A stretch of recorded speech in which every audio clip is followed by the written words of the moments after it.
안녕하세요. S리더 치과병원 교정과 전문의 이설아입니다. 환자분들께서 많이 질문하시는 것 중 하나가 교정을 하게 된다면 사랑니는 무조건 발치해야 되나요? 라는 질문을 많이 받게 됩니다. 물론 한때 사랑니는 무조건 발치해야 하는 것으로 인식하기도 했었고, 어떤 치과 의사분들은 무조건 뽑는 것이 좋겠다 추천도 하시지만, 저는 꼭 그렇다고 생각하지는 않고 환자의 상황에 따라서 다르다라고 생각합니다. 물론 환자의 상황에 따라서 다르지만 그래도 몇 가지 원칙은 가지고 있으니 참고해서 봐주시면 감사하겠습니다. 앞으로 3가지 경우의 케이스에 대해서 설명을 드릴 건데요. 어떤 경우에 발치를 해야 되는지, 아니면 어떤 경우에 교정적으로 쓸 수 있는지, 아니면 그냥 두는지에 대해서 한번 설명해 보도록 하겠습니다.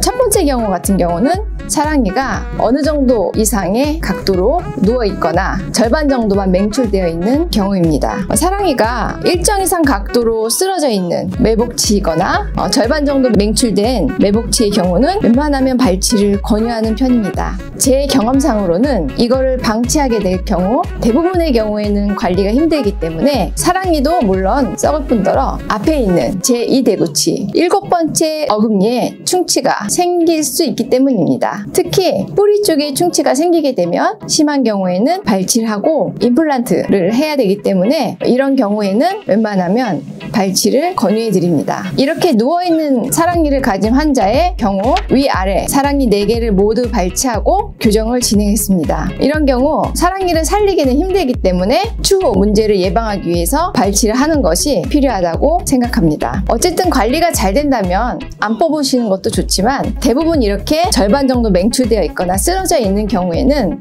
아무리 양치질을 열심히 한다고 해도 관리가 쉽지 않기 때문에 발치하는 것을 추천합니다.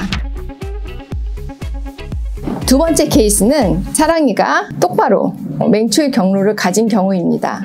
이런 경우 모두 다 맹출했거나 절반 정도 맹출했거나 간혹 맹출하지 않고 매복돼 있다 하더라도 교정적으로 어떤 경우에 있어서는 잘 활용해서 쓸 수가 있습니다.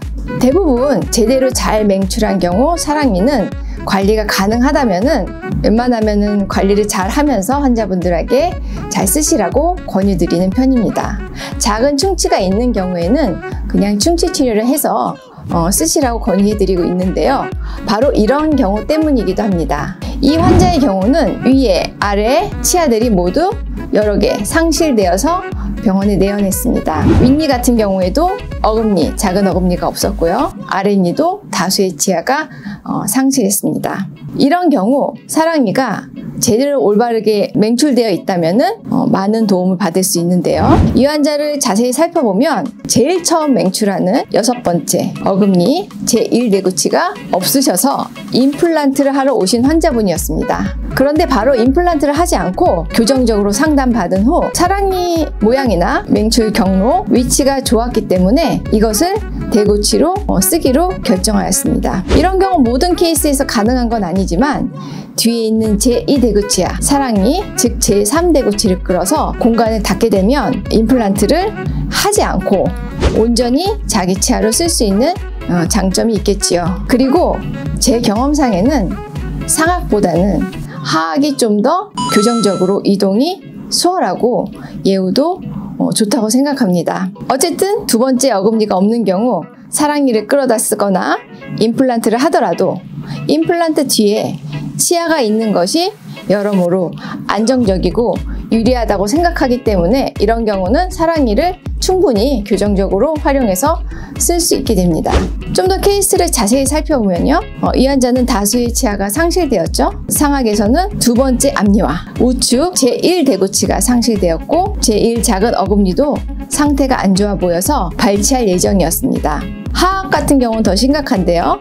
좌우측 모두 큰 어금니 토탈 3개가 상실되었습니다만 치료 후에 이렇게 어금니에 임플란트를 하지 않고 사랑니를 끌어서 공간을 닫아냈습니다. 하악의 경우 우측은 공간을 닫아서 사랑니를 끌어다 쓴 모습이고요. 좌측은 뼈가 너무 안 좋았고 이미 사랑니도 발치한 상태로 내원을 해 있어서 어쩔 수 없이 임플란트를 식립하게 되었습니다. 결국 이 환자분은 처음에는 임플란트 6개를 식립하러 오셨지만 잘 나온 사랑니 덕분에 임플란트 개수는 3개로 줄이고 나머지는 교정으로 공간도 닫고 치아 배열도 해서 일석이조의 효과를 누렸던 환자입니다. 또한 교정 치료를 하면서 나이도 젊으셨기 때문에 뼈도 그만큼 차올라서 치조골도 좋아진 상황이었습니다. 이런 케이스를 보면 사랑니가 있는 경우 무조건 발치하는 게 아니라 임플란트를 하기 전에 우선 교정 계획을 세우는 것이 중요하다고 생각이 들었습니다. 만일 교정 전에 임플란트를 하게 되면 임플란트 후방으로는 치아를 움직이지 못해 교정 치료에 한계가 많기 때문에 교정을 먼저 한 후에 임플란트를 해야 합니다. 다음 3번째는 사랑니 각도가 좋은데 매복이 돼 있는 경우, 만약에 교정적으로 굳이 이 사랑니를 쓰게 될 필요가 없는 상황이라면 저는 굳이 발치를 권유하고 있진 않습니다. 왜냐하면 완전 매복된 사랑니를 발치할 경우 통증도 심하고 그에 따른 합병증이나 부작용, 또 환자의 심리적인 부담감이 있기 때문에 별 이유 없이 완전 매복된 사랑니를 발치하는 것은 별로 바람직하지 않은 치료라고 생각이 듭니다. 또한 추후에 앞에 어금니가 만일 잘못됐을 경우 이 사랑니를 교정적으로 이동시켜가지고 어금니를 대체해서 쓸 수 있기 때문입니다. 물론 사랑니는 형태적으로 대부분 제1대구치나 제2대구치처럼 모양이 좋거나 치근의 형태가 좋지는 않지만 그래도 본인의 자연치를 최대한 쓰다가 임플란트를 하는 것이 개인적으로는 훨씬 좋은 방법이라고 생각합니다. 다만 일부러 사랑니를 끌어다 쓰기 위해서 앞에 어금니를 빼는 그런 문의를 종종 하시게 되는데요. 첫 번째 우선순위는 어금니를 최대한 살려서 쓰시는 거고요. 만에 하나 어금니를 도저히 살리지 못하는 경우에 이렇게 임플란트를 교정적으로 살려 쓰게 되면 사랑니도 어금니로서 충분한 대안책이 될 수 있다고 생각합니다. 위에 이런 사례들은 교정 전문의가 없는 치과라면 이런 여러 가지 치료 방법을 설명을 잘 못 해줄 수 있기 때문에 가끔 교정하시러 오는 케이스 중에서 안타까운 케이스가 종종 있습니다. 사랑니가 골치 아프고 성가신 존재인 건 확실하나 교정 전문의가 보기에는 나름 3번째 어금니로서 역할을 톡톡히 하는 경우가 있기 때문에 함부로 발치하기보다는 교정 전문의에게 먼저 상담을 받고 그 후에 선택하시는 것이 어떨까라고 생각해 봅니다. 그럼 저는 이설아 원장이었습니다. 시청해 주셔서 감사합니다.